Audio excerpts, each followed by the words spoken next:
Srisailam dam కు వరద ఉధృతి తగ్గింది. దీంతో డ్యామ్ రేడియల్ క్రస్ట్ గేట్లు మూసేశారు. శ్రీశైలం జలాశయంలో గత 4 రోజులుగా ఒక గేటు 10 అడుగులు ఎత్తి నాగార్జున సాగర్ కు నీటిని విడుదల చేశారు. అయితే ఎగువన జూరాల ప్రాజెక్టు నుంచి శ్రీశైలం డ్యామ్ కు వరద ఉధృతి తగ్గడంతో అధికారులు శ్రీశైలం డ్యామ్ గేట్లు మూసివేశారు.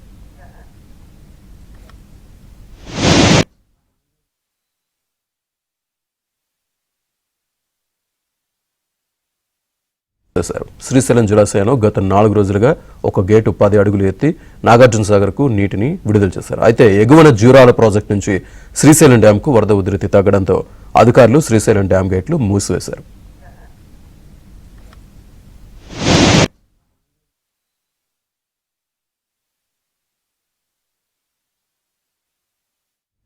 శ్రీశైలం జలాశయంలో గత 4 రోజులుగా ఒక గేటు 10 అడుగులు ఎత్తి నాగార్జున సాగర్ కు నీటిని విడుదల చేశారు. అయితే ఎగువన జూరాల ప్రాజెక్టు నుంచి శ్రీశైలం డ్యామ్ కు వరద ఉధృతి తగ్గడంతో అధికారులు శ్రీశైలం డ్యామ్ గేట్లు మూసివేశారు.